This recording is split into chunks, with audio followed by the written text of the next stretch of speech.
Bapak Ibu yang dikasihi Tuhan, beberapa minggu lagi kita akan memperingati Jumat Agung dan juga Paskah.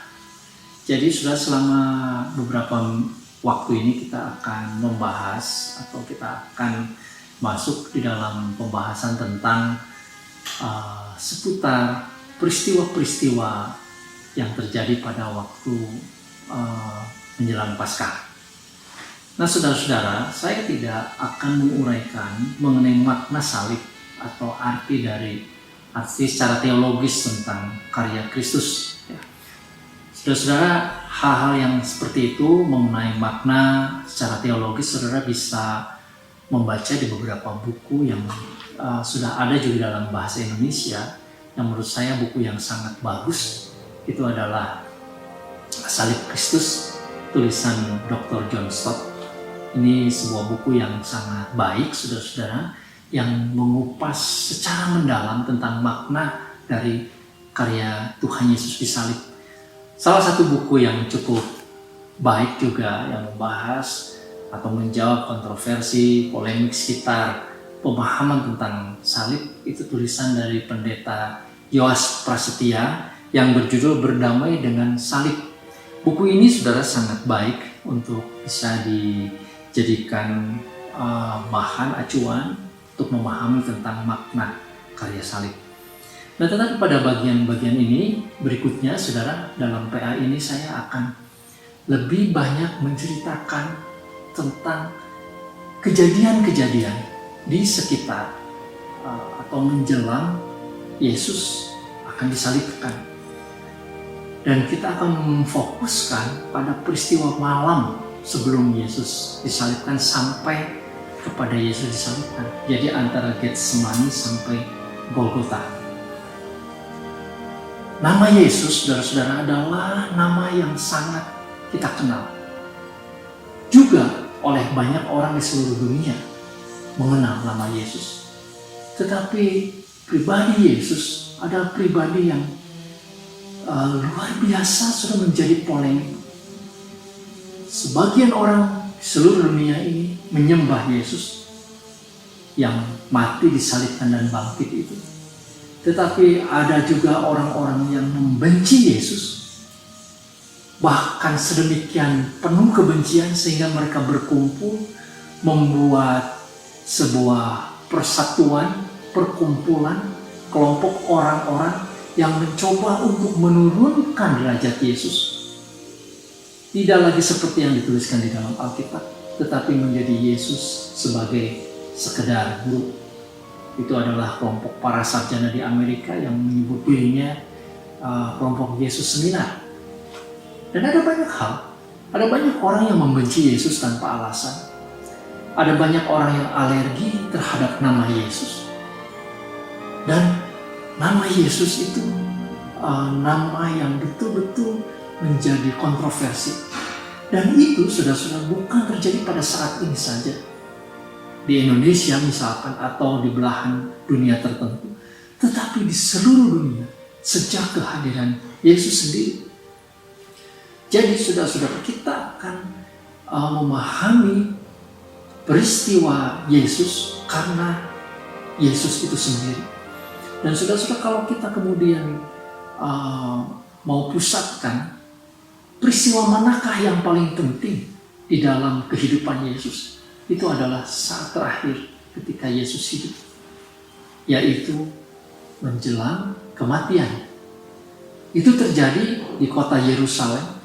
Lebih kecil lagi saudara-saudara, itu terjadi mulai dari perjalanan Yesus dari Getsemani sampai ke kota Yerusalem, ya, di dekat Yerusalem itu, kemudian nanti dibawa ke Bukit Golgota. Itulah yang menjadi pusat dari apa yang dituliskan di dalam Alkitab. Saudara-saudara, kisah kematian Yesus itu secara panjang lebar, mendetail, ya, sangat rinci diungkapkan oleh keempat penulis Injil. Khususnya juga di dalam Injil Yohanes, saudara, Yohanes memberikan cerita ini secara panjang lebar mulai dari pasal yang ke-12 itu atau pasal 13 sampai pada bagian yang akhir. Jadi saudara, porsi yang diberikan begitu banyak yang menceritakan tentang kisah Yesus disalibkan itu menandakan bahwa memang disitulah inti atau puncak dari karya Yesus. Dan saya boleh mengatakan sebetulnya pada malam itu boleh dikatakan merupakan puncak dari sejarah manusia. Jadi saudara, malam itu adalah malam yang paling penting yang ada di dalam sejarah manusia. Pada waktu itu sudah adalah kesempatan atau saat yang paling agung, yang paling penting yang harus kita mengerti. Karena itu saudara-saudara, saya ingin mencoba untuk menyampaikan kepada kita untuk menggali apa yang terjadi di Taman Getsemani sampai kemudian perjalanan ke Golgota. Itu yang akan kita bahas selama PA beberapa minggu ini. Saudara, mari kita akan mulai dengan kisah yang terjadi di Taman Getsemani. Nah, kita tidak akan mulai pada waktu Yesus berdoa, tetapi pada waktu Yesus ditangkap. Ada 4 bagian Injil yang menuliskan hal ini, saudara-saudara, tapi saya akan mengambil dari bagian dari Injil Matius saja. Matius pasal 26 ayat yang ke-47. Kita akan membaca saudara ayat 47 sampai dengan ayat yang ke-56. Demikian firman Tuhan. Waktu Yesus masih berbicara, datanglah Yudas, salah seorang dari ke-12 murid itu, dan bersama-sama dia serombongan besar orang yang membawa pedang dan pentung, disuruh oleh imam-imam kepala dan tua-tua bangsa Yahudi. Orang yang menyerahkan dia telah memberitahukan tanda ini kepada mereka. Orang yang akan kucium itulah dia, tangkaplah dia. Dan segera ia maju mendapatkan Yesus dan berkata, "Salam, Rabi," lalu mencium dia. Tetapi Yesus berkata kepadanya, "Hai teman, untuk itukah engkau datang?" Maka majulah mereka memegang Yesus dan menangkapnya. Tetapi seorang dari mereka yang menyertai Yesus mengulurkan tangannya, menghunus pedangnya dan menetakkannya kepada hamba imam besar sehingga putus telinganya. Maka kata Yesus kepadanya, "Masukkan pedang itu kembali ke dalam sarungnya, sebab barang siapa menggunakan pedang akan binasa oleh pedang. Atau kau sangka bahwa aku tidak dapat berseru kepada Bapakku supaya ia segera mengirim lebih dari 12 pasukan malaikat membantu aku? Jika begitu, bagaimanakah akan digenapi yang tertulis dalam kitab suci yang mengatakan bahwa harus terjadi demikian?" Pada saat itu, Yesus berkata kepada orang banyak, "Sangkamu aku ini penyamun?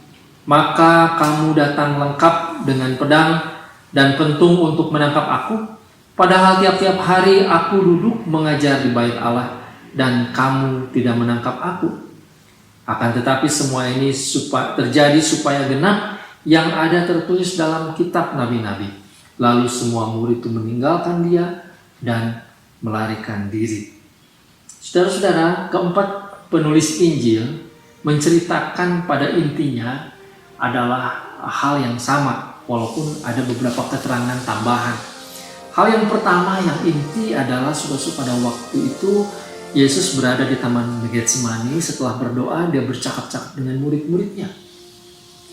Taman Getsemani sudah adalah taman yang berada di sebelah timur kota Yerusalem.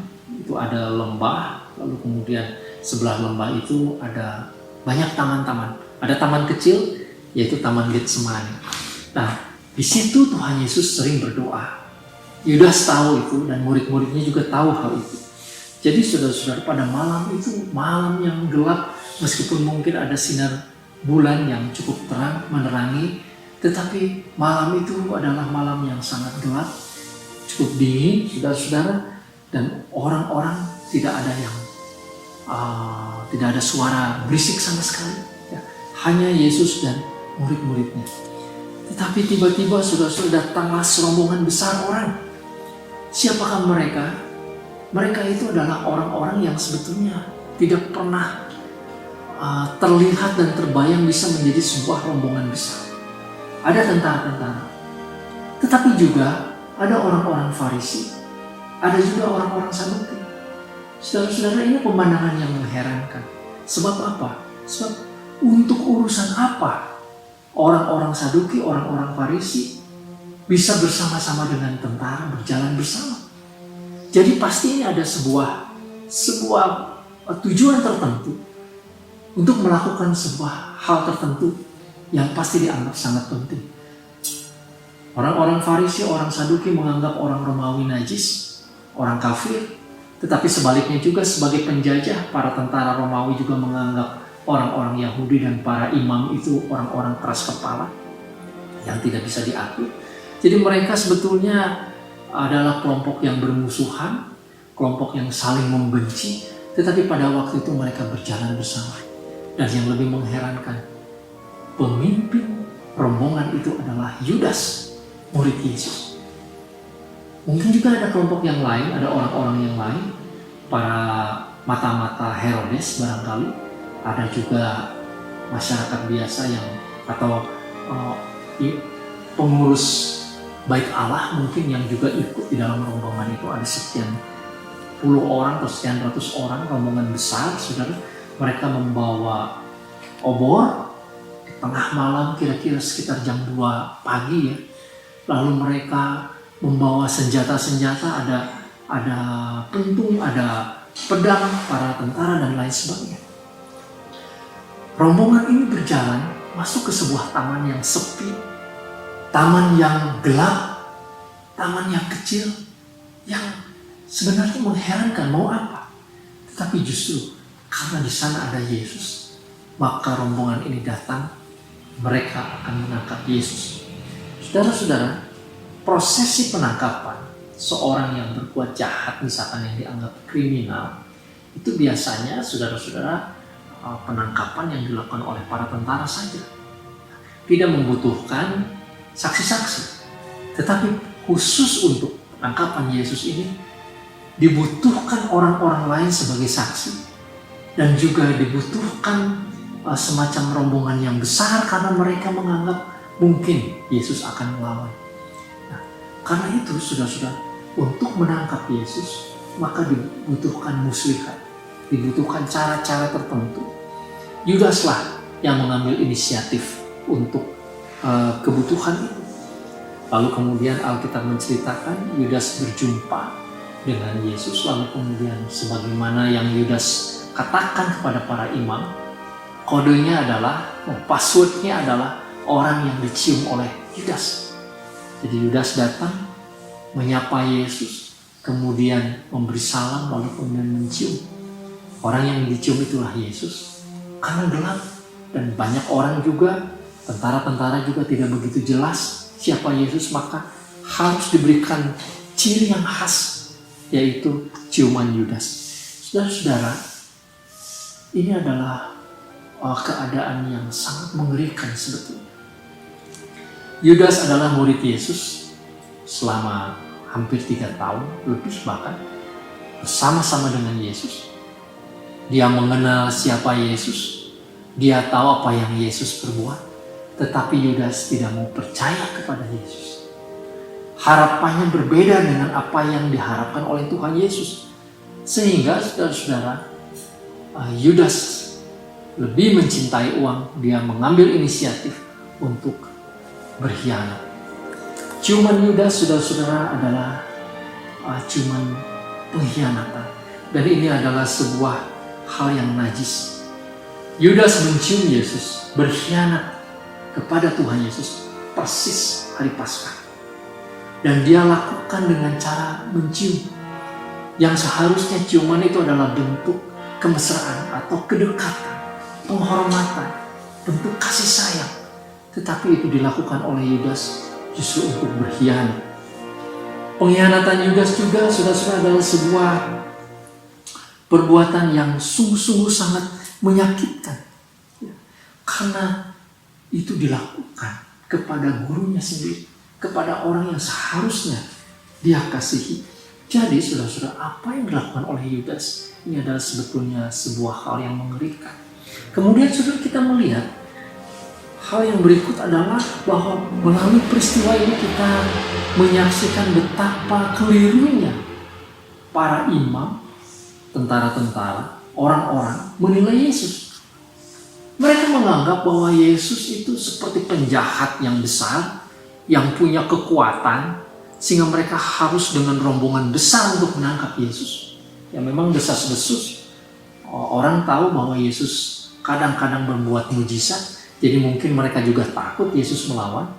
Padahal Tuhan Yesus sendiri mengatakan, "Aku tiap-tiap hari berada di bait Allah. Beginilah cara engkau menangkap aku.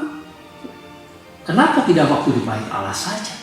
Jadi saudara-saudara, sebetulnya Tuhan Yesus bisa kalau mau ditangkap, tetapi justru pada malam itulah Yesus ditangkap. Persis pada malam itu, bukan di kesempatan yang lain. Nah, hal berikut yang buat saya adalah hal yang sangat penting dan sangat menarik, saudara-saudara, yang perlu kita perhatikan itu adalah bahwa Tuhan Yesus tidak melawan. Dia tidak melawan apa yang dilakukan oleh Yudas dan juga rombongan itu dengan kuasa yang besar dari langit. Tuhan mengatakan, kalau aku mau, aku bisa mendatangkan pasukan malaikat. Itu banyak sekali, saudara-saudara, ribuan malaikat bisa membunuh kamu semua. Tetapi Tuhan melawan dengan doa. Saudara-saudara, sebelum peristiwa ini terjadi, Tuhan Yesus bergumul dengan pergumulan yang demikian mendalam, dengan sungguh-sungguh. Akhirnya dia menyerahkan segala kehendak kepada kehendak Bapa. Dan di dalam doa itulah, saudara-saudara, maka dia bisa melewati masa-masa kritis, masa-masa yang paling penting itu, saudara, karena Tuhan Yesus sungguh-sungguh berdoa. Dan ini menjadi pelajaran yang penting juga buat kita sekalian. Saudara, ketika kita melihat peristiwa penangkapan Tuhan Yesus di Taman Getsemani, maka kita harus mengerti ada resiko, ada harga yang harus dibayar ketika orang mengikuti Yesus. Mungkin ada ancaman, ada ketakutan yang besar. Seperti murid-murid kemudian mereka melarikan diri semuanya, lupa kepada kuasa dan kemuliaan Tuhan. Saudara, mungkin juga pada satu waktu ketika kita dihadapkan dengan sebuah ancaman ketakutan, kita juga barangkali tidak berbeda dengan para murid itu, tetapi saudara, kita harusnya belajar. Kita harus menghadapi ini di dalam kuasa dan penyertaan dari Tuhan. Sebagaimana Tuhan Yesus juga, dia menghadapi salib, melewati atau mengawali perjalanan penderitaan yang begitu besar dengan kuasa dan penyertaan dari Tuhan. Jadi saudara-saudara, inilah awal pertama, adegan ketika kita menyaksikan penderitaan Tuhan. Tuhan Yesus menderita bukan hanya pada waktu dia di kayu salib, tapi saat di Getsemani. Betapa hatinya sakit ketika dikhianati oleh muridnya sendiri. Ketika murid-murid yang lain meninggalkan dia, tidak ada seorang pun yang mencoba menolong dia pada waktu dia ditangkap, ya, tangannya diikat ke belakang dan selanjutnya. Saudara, memang pada bagian ini ada kisah Petrus yang mengambil pedang lalu kemudian memutus kepala salah seorang perwira. Ya, tetapi itu hanya mau menunjukkan bahwa cara Tuhan Yesus menghadapi penderitaan berbeda dengan cara pikir manusia, termasuk muridnya. Tuhan tidak menggunakan pedang, sebab mereka yang menggunakan pedang akan berhadapan dengan pedang juga, akan dibunuh dengan pedang juga. Itu kata Tuhan. Jadi saudara yang dikasihi Tuhan, biarlah kita saat ini mulai bisa merenung kembali betapa Tuhan Yesus menderita mulai di Taman Getsemani. Dan dia menderita untuk kita, supaya kita mengalami penebusan dan keselamatan dari kuasa dosa. Tuhan memberkati. Mari kita berdoa. Bapa di surga, tolong kami supaya kami semakin mengerti menjelang masa peringatan kematian Tuhan dan juga Paskah. Sedikit demi sedikit kami mau belajar mengingat kembali bagaimana Tuhan menderita dan Tuhan mengalami itu semua untuk keselamatan kami. Terima kasih Bapa di surga, dengarlah doa kami dalam nama Tuhan Yesus. Amin. Tuhan memberkati, sampai berjumpa kembali.